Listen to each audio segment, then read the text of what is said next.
recording, and we are ready. 12 go. But this one should be first, yeah? Good. Hey everybody, and welcome back to Jaraci Cup 8, casting now the first games played out of Group A, and this is going to be between Moose and AGameAnx. A very hype series, I must say. I'm quite excited to see how these ones go. A-Game picking Galzian for game 1, Moose picks Soban to match, and A-Game is going to pick Firebase Krill. I'd say Galzian's still A-Game's main faction, but I mean, these days he can really play pretty much anything. Honestly, I felt he's the most scary on ConF, but maybe that's just because I have a bit of trouble dealing with ConF in general. Dealing with the rusty boys. Looks like A-Game here going to be going for pretty straight ref mode first. He's put 1 on RUs for this, and then flips the second guy to it when the salves come out. This is an interesting way of doing it. Generally, the way that I've done this is I've put 2 on RUs, and then I quick drop them when one of them is at 10, and then I flip that guy onto CUs, but this will be a pretty similar effect. Meanwhile, his opponent going for LAV Fab first here. And Moose, obviously, as you know, really no slouch in this game.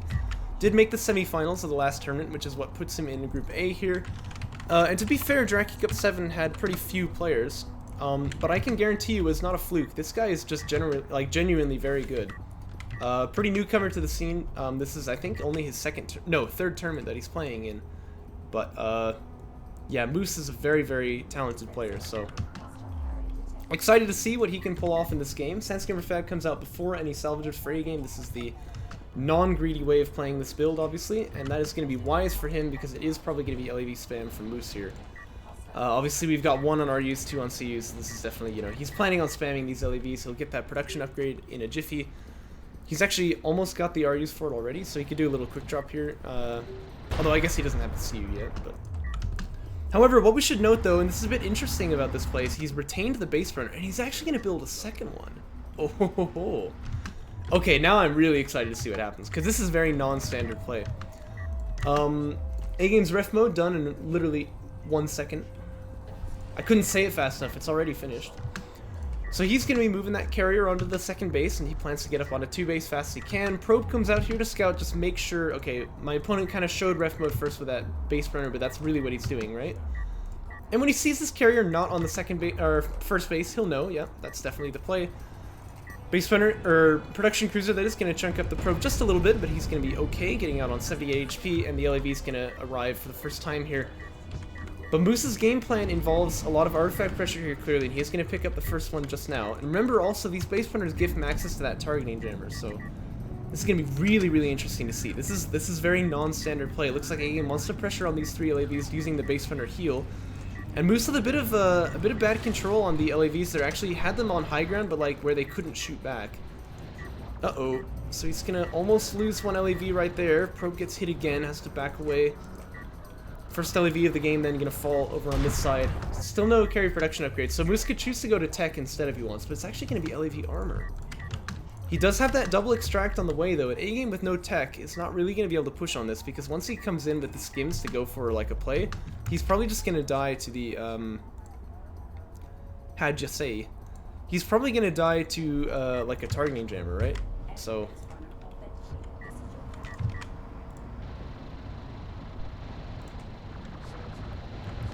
here's the first targeting jammer deploying. Oh, and Cable's in the chat, nice. I think for some reason my chat was not showing up though. Let me test this real quick. Good, good. Jammer Baskins. I've never heard them referred to as that before. But this base runner being up here to do heal, I think, is really the only thing that lets A-Game make this push at all. He does have a Soul Chip Fab finishing now. And that's going to be good for him, and of course the Soul Chip AoE was buffed in particular against LAVs in this last patch as well. So this is not a bad call at all. He needs to be careful now though, he doesn't let these LAVs in behind him. But it looks like Moose is gonna... You know, he's gonna call this, right? Like he's gonna come in here and fight back instead. He's actually got a pretty good like start to this fight, gets 2 guys low right off the bat here. And the targeting jammer is off of cooldown, obviously this guy, he never used it. And this guy has it almost off of cooldown as well. It's probably one that's on C's now though, there it goes. Really, really decent targeting jammer once again. He's gonna catch 1 skim, 2 skims for free so far. Might lose this LAV though. Base runner heal already used here, and this guy's immobilized now for a short time, of course. Uh-oh, this is kind of a bad trade though. The skims are going to get up on high ground, but the second targeting jammer comes out and it's really clutch. And more LAVs getting produced off the backline as well. So A-Game going to have to really fold this position, I think. He's not going to be able to get this base run out of here. And these skims might even be forfeit. Remember, LAV armor 2 actually done here as well, and A-Game only has armor 1 on these skims. So Moose also winning this fight with that upgrade advantage. And of course, A-Game is able to pick up this artifact here, so Moose is not going to be able to extract that just yet, but he may even be able to kill this this assault chip here, to be honest with you. If he just runs through it and makes him, like, turn, because obviously he's, like, spine mounted, right? Yeah, he does kill that assault chip, but he probably wants to back away now, because if he stays any longer, he may just die to the assault chips in the end anyway. And indeed, he will choose to back away, and now it's probably time for him to pick another tech choice. So, is Moose good now? Well, he's beating AGameAnx, I'd say, so far. To be fair, though, A-Game has better economy, right? And Moose is really, really heavy into these LAVs, but that army advantage is really quite significant for him. And I wonder if he could even do, like, one base air here, but it's probably not wise. If he goes to rails, though, I think he's got a pretty good follow-up. And then he needs to worry about anti-air, but he does have 2 base runners on the field, so... Yeah, it's true. He does need to come up with some kind of an answer to these assault chips. And the fact that he hasn't, look at this. This is going to cause A-Game to go to missile ship fab, because he's like... I mean, he's got, like, air then, doesn't he? But he doesn't, actually. So this is really interesting. You can tell A-Game not really sure why there hasn't been, you know, another unit choice yet, but he's going to kind of bunch up these assault chips here. And Moose does want to capitalize if he can. He's got to worry about this guy on the high ground, though. Really, really nice positioning by A-Game here. He manages to... well, he does actually lose an assault chip anyway. He only trades for, like, 1 LAV, so that's actually not bad for Moose. But he does manage to avoid, you know, the threat of just losing everything. And look at this. He's going to say, look, if you're not going to build a counter to my assault chips, I'm actually going to push up with a PC to your base. This is really fun to see. This is something that Descara was experimenting with in JC6. But... Or did he even play in Jaraci Cup 6? I'm kind of forgetting now. No, he did, yeah. But he's actually going to move up with this PC then and try and, you know, force his opponent off of his bases with this guy, rather than just going up onto 3 base. This is really fun to see. Moose with Railgun tech done now. He should be getting these guys healed up. It'd be nice to see him just kind of bring them over to that SC while he's in the meantime. But he does have 2 artifacts here, so obviously that carrier never going to get pushed. And indeed, SC is done here as well, so I think he'll have a sport cruiser in the front line when this fight happens. But with the rails out, he does have Sunder, which allows him to kill these assault chips even more effectively, so this may or may not work for him. He probably doesn't need Mag Excel, because I think the railgun is really best for that Sunder ability.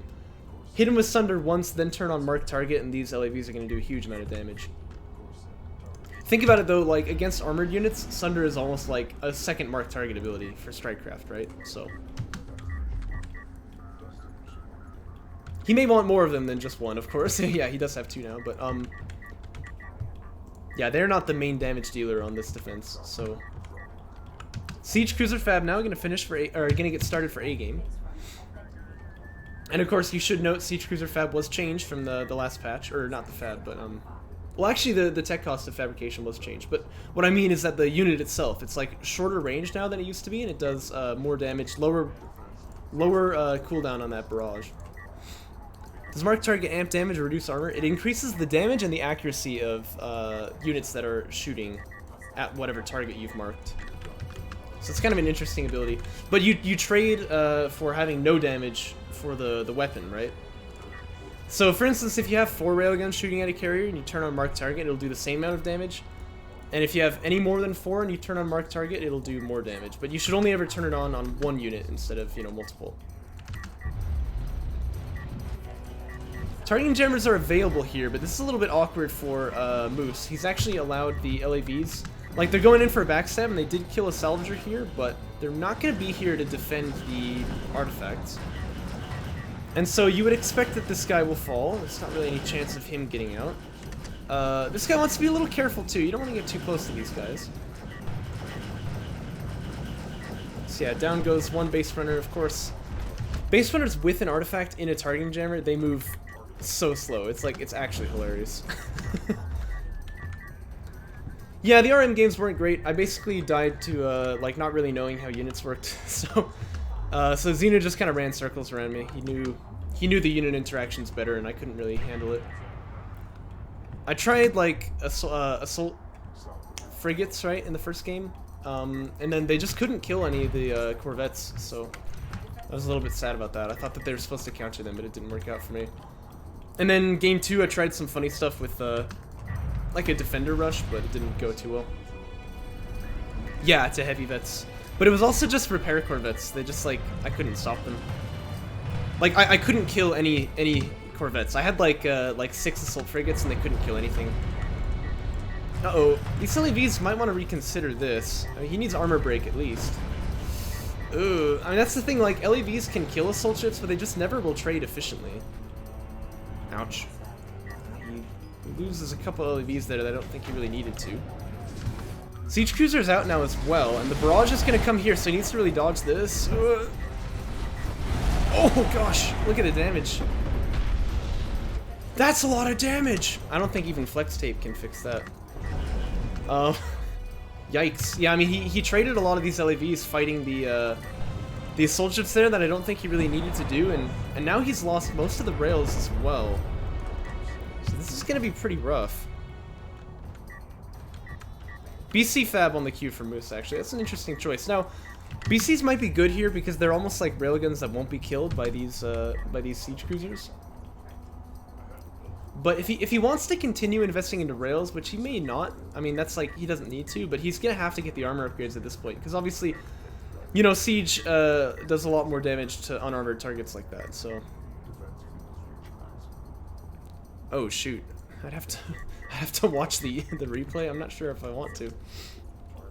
You need a throw emote? Yes, you are definitely right. Because I definitely agree, like, trading those LAVs into the assault ship, yeah, he did kill them in the end, but did he really need to? And then he lost a lot of the LAVs, and with that siege outright, like, those LAVs would be really, really handy, actually, for killing the siege.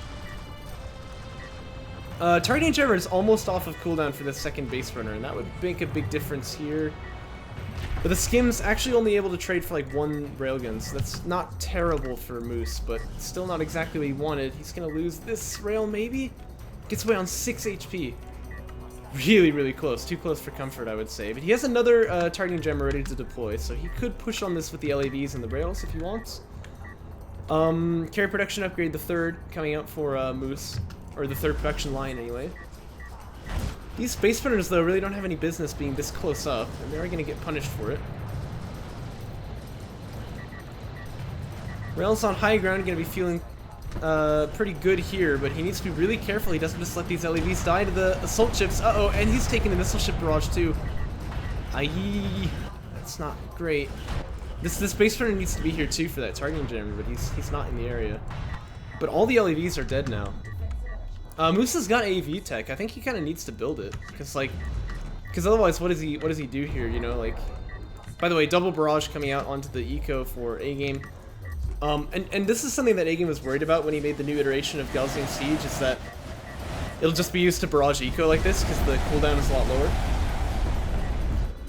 Remains to be seen, of course, but as you can see, that does force the salvagers off the line here. And actually chunks the carrier a surprising amount as well. Looks like this base runner gonna get killed as well, and the 3rd base not really gonna be recoverable for any time soon. So I think it's just 1 throw too many. I think A-Game has gotten to the point where it's gonna be really, really tough for Moose to deal with him here. No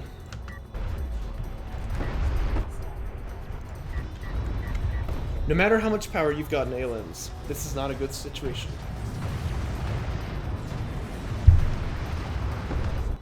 Hey, yeah, you did. I'm the only one too, unfortunately. Although A-Game, who's this player here, he streams while he's playing the games, and Descara does as well. But welcome to the channel, man. Yeah, what a swing indeed. I mean, this has been really from like, I mean, a total 180 really for AGameAnx here, and that's the follow. Welcome to the crew. Don't watch Boz, I'm a better streamer. Yeah, haven't you streamed exactly 0 times?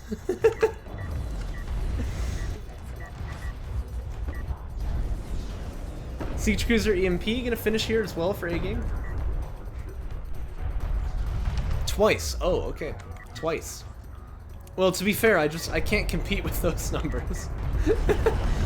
Targeting Jammer deployed here in a kind of annoying position. It just gives scouting, really, like vision for the railguns, and they do actually kill an assault ship for it, so that's pretty funny. It's gonna be a feels bad man for Moose. Oh shoot, you're right, he's floating like 1,000 of each. That's crazy, yeah, he's got power upgrades coming out, but he's like at fleet cap, so I mean, like, he can't really build anything. Skim's gonna run in, by the way.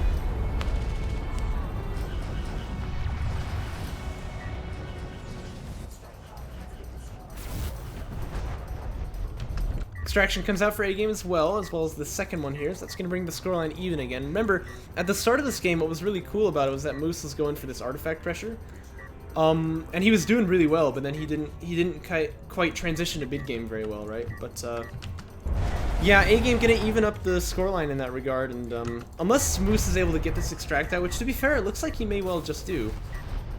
Actually, yeah, this will be a bit of a tricky hold if A-Game wants to hold him off of this third artifact, but I just don't think it matters because so much army has to be committed to like this side over here that like A-Game really can just sort of, you know, drive on out here and chonk people down on this side. Hey, look at that! It's another viewbot to ban. Houston, I gave you moderator, so you can ban him out.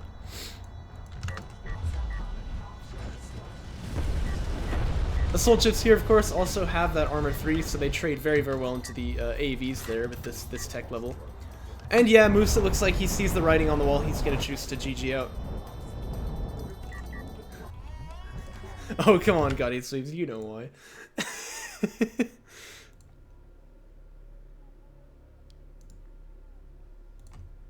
Well, let's jump into game 2. You subbed to my OnlyFans. Yeah, it's just a bunch of pictures of cow udders, right? Scandalous.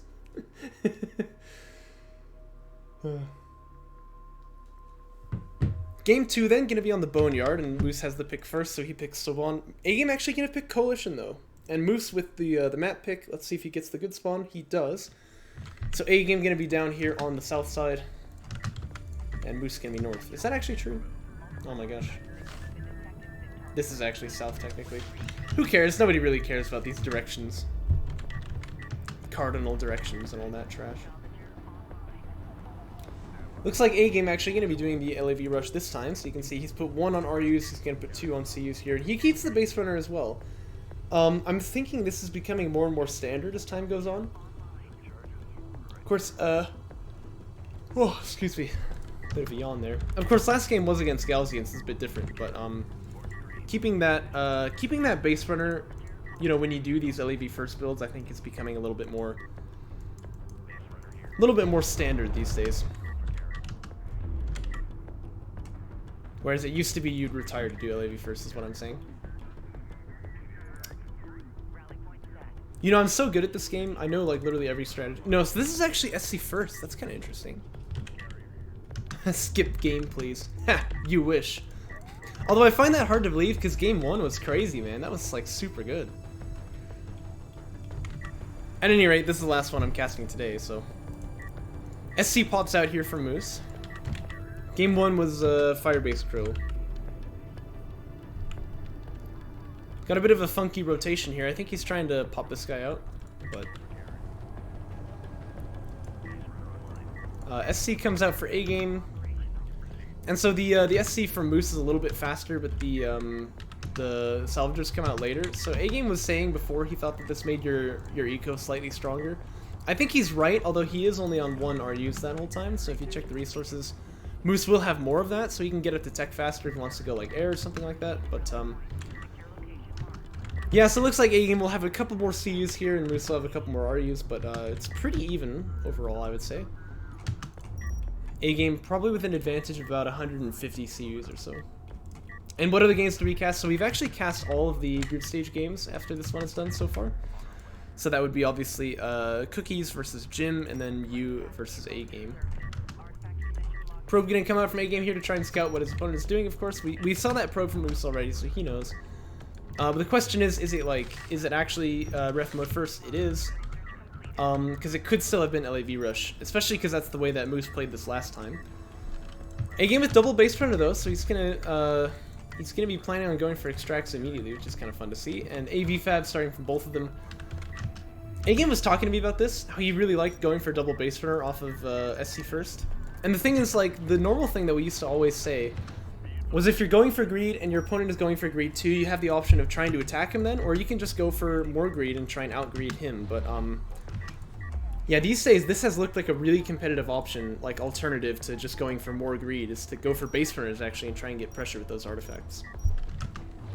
I think the skill level of players in DOK generally is just increasing over time, right? And so, people are, like, kind of figuring out that you can, people are figuring out, like, how to play with this artifact pressure, and they're really making it work. Targeting Jammer comes out here to try and stop that second LAV from getting in, but this guy had high ground, so he's gonna win this fight anyway. What? This guy better pray to Sejuk 12 times daily after this, because, like, holy crap. Missile Battery Fab coming out from A-game, actually. That's, I think, a response to the fact he hasn't seen any tech yet, but if he comes back and checks, I'm sure he'll cancel it. It's gonna be tricky, though, because LAVs do anti-air, and, obviously, you know that, base runners do as well. He's gonna cancel Missile Battery Fab, so it seems like he kind of suspects it's not air, but I'm not exactly sure why, because if he had started this, you would think that he had seen some kind of tell, you know, suggesting it was going to be. Double turret setup here, by the way. These guys spaced out enough that one targeting jammer not going to catch them both. And this is actually a bit of a problem for Moose, because, like, how is he ever going to push on the... Oh, well, maybe if that guy's behind the hill. That'd be a bit of a yike. At least, though, this can make you guys feel good, knowing that even a player as good as A-game does this too sometimes. Turret here, though, getting some really good shots off on that AAV. And it's actually not dead yet, so this base runner kind of has to retreat, which is a little bit awkward for A-game. Probe here, getting it sniped, actually, by that, Thingus. Okay, looks like he actually does have line of sight here. Alright, that's good. Base runner's here for the targeting jammer. He'll catch one, but there's two turrets here, so I don't think it really matters. And now, actually, A-game, if he wanted to just, like, focus fire this targeting jammer, he'll take it down. Yeah. So that little foray is unsuccessful. And that is the base runner dead for Moose as well. Fighter and gunship Fab then on the queue for him, finally. And, of course, Missile Battery Fab did get cancelled. He has that probe here, so he knows that, Fighter and gunship not on the way for A-game. So he may be able to get something done with this, but this is going to be tricky. First carry production upgrade coming out for Moose as well. He hadn't had that yet, so I think he's probably floating. Well, not by that much. Just a couple of CUs, really. But that does give A-game, of course, the better ground army, as you can see. Not to mention, he does have... Oh, he doesn't. Okay, so Moose has actually got armor 3 on these guys. So Moose with the slight upgrade superiority, then. And this LAV that survived on 12 HP has killed 2 probes now. That's so good for A-game. Wow, look at the units lost tab, though. Obviously, those 2 probes have died, so that's actually 300 CUs, not 100. But you can tell he hasn't been losing units. And that is such an A-game thing to do as well, right? I mean, he just doesn't really lose units. You know what I mean? By the way, AVs here want to try and stop the artifacts, but these guys have got smoke. There's no way that they're gonna stop it. So, base runner does get in, and it looks like he's actually given him a move order to. He's literally driving sideways now. He's actually given him an order to drop down a turret here. I don't know what's happening now. But yeah, I saw. That's so funny. Base runner here as well, going to extract. These guys wanted to drop turrets, but maybe they'll reconsider then. Strike fighters are in the air for Moose, though. He's got 3 more on the queue. Now, these strike fighters will kill these turrets, and then Moose probably... He still has that upgrade advantage? No, not anymore. So the strike fighters will kill off the turrets, and then Moose probably wants to try and win the ground war, but, I don't know, just any way you spin this is going to be tricky. Sport Cruiser comes out, finally snipes that probe out. A-game, by the way, oh boy, now this is scary. He's actually not going to go for 3 base, though. He's going to move up for a carrier push. Off of the fact, of course, that he's gotten 2 artifacts out. He doesn't have power 1 yet, but yep, there it is on the queue. And wouldn't be surprised to see Railfab, but also wouldn't be surprised not to see it. Either way, I think can work just fine here. Strike fighters need to reveal themselves eventually, though. Yeah, they haven't been seen now off that AV. There's a missile battery at the carrier, so it looks like he wanted to go back and do some eco harassment. But he should be aware there is a missile battery here tracking him. Missiles dump on the missile battery. Yeah, he's actually gonna commit to killing this now. I can't say I'm too big of a fan of this. I think he's better off trying to fight his opponent's ground army like this. Because, yeah, look, here's just the second one. He's lost the strike fighters now as well as the tempo, kind of for nothing. Oh no, he's really losing strike fighters too. Oh, this is quite bad. He's gonna lose all of them. Oh no. Yeah, I think he's literally gonna lose every one of them. Oh no. Yeah, that's a real yikes right there. And now, of course, using the strike fighters over there means he's got nothing to do with his ground army. And that carrier push is not gonna go away, so... Ugh, that doesn't feel great. I'm not gonna lie. Moose has railgun fab on the way though, so he does know what he needs to do to defend here. But, like, at this point, chances of stopping artifacts from extracting are pretty much 0, right? And so, even though, like, this backstab is actually gonna be pretty big, it's just not really gonna matter, because at that point, A-Game is gonna have picked up 2 more artifacts, and actually I would cancel one of these and build another base runner. He can grab 3. And then he would have, like, literally end the game pressure on his opponent, right? And, yeah, not to mention that, he's obviously going to have a really powerful carrier reveal here, too. Now, Railgun Fab is done for Moose. That's one thing, to be fair. A-Game hasn't got that. And with the Sunder, you know, these AVs are still not going to be able to do a lot of damage, but, you know, they will be able to do huge damage to the enemy AVs and to the missile batteries. But again, in that case, it'd be really nice if these strike fighters hadn't, you know, committed Sudoku right there, right? Because this is going to be really rough now. I think, okay, to be fair, with marked target on one of these guys and high ground on the AVs, they can probably do serious damage to the carrier, but that's about what it would take. Backstab is good, though, so support cruiser gets cleared out, and probably that will be more of the base getting cleared out as well. AVs here, meanwhile, really trying to stick in on A-Game's army, but the turrets are still up, so he needs to be careful about that. If he loses this guy, he really has no chance of stopping the artifacts, and that's going to be quite yike for A-Game. But A-Game is actually going to back away here, and look at this, he's building LAVs to try and deal with the rails, but his eco is getting really harassed on the backline. If he can kill off this support cruiser, like normally the salvagers are more valuable than the support cruiser. Oh, he can do better than that, because look, all these AVs are super damaged as well, so he can just kill the AVs. Oh no, this is actually great for Moose. Depth packs being deployed here, A-Game is going into clutch mode, I love it. But he's got no money left, totally out of money here.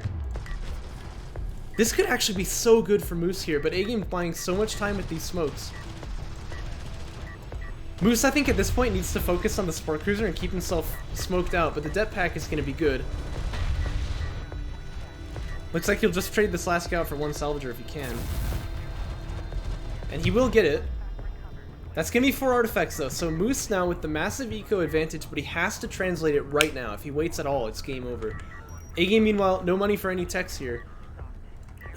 I mean, like, he's got no money at all, so he needs to basically, like, play it all for this artifact here. Moose, meanwhile, he's actually going to siege down these turret positions. I really don't know about this, but he can smoke up to it if he wants to. But he's got to push in. He needs to just get down over here. This is where he's got to be. And, like, maybe drop a probe over here and just see if your opponent is pushing on you. That would be maybe nice to do. But he's got 2 base runners as well for the targeting jammers, and again I mentioned a base runner is really slow if it gets targeting jammed. So like if he does that on this base runner as it's close to the extraction zone, he can buy so much time. That turret though doing so much damage. Moose has really got to avoid these turrets. It's no good if he dies to them.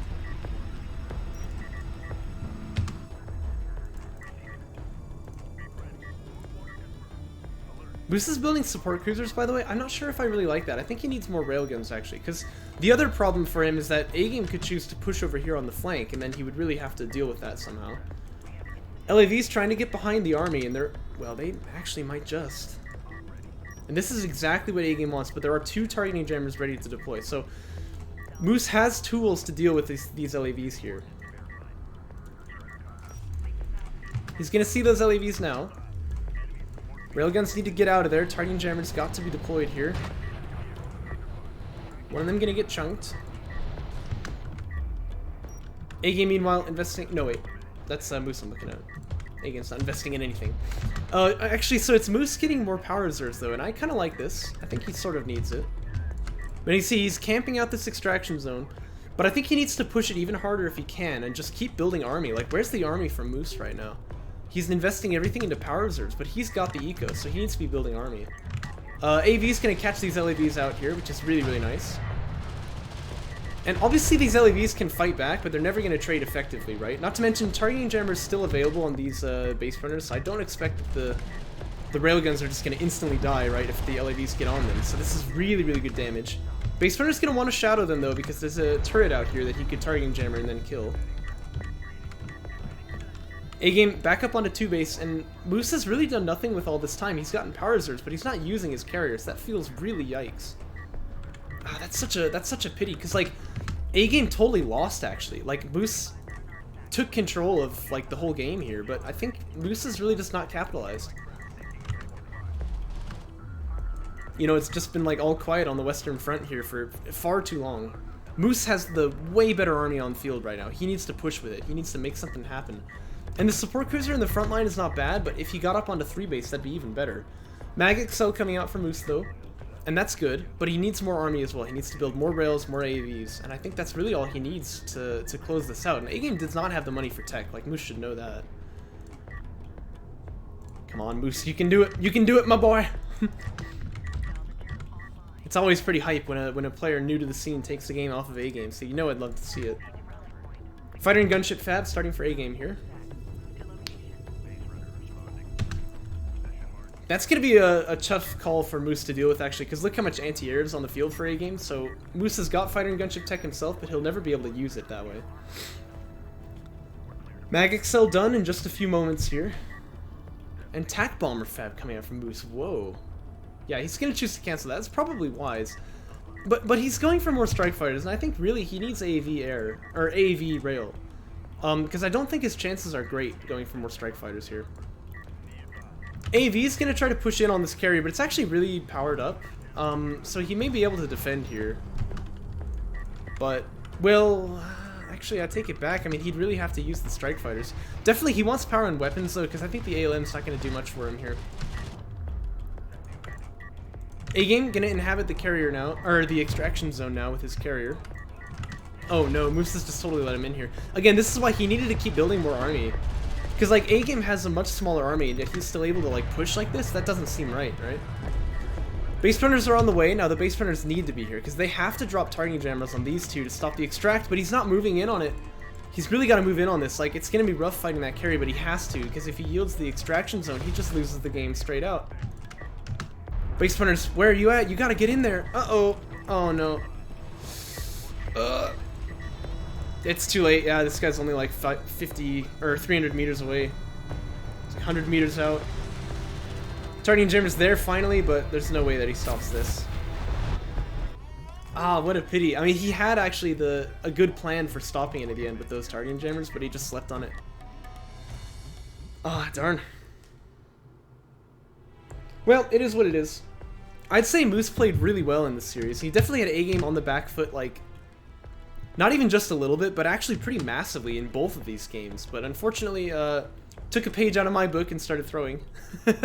So he's not going to win the games. The series goes 2-0 to A-game, and I must say that is the expected result, but Moose giving it a good showing. Anyway, I hope you guys enjoyed it, and I'll catch you guys next time.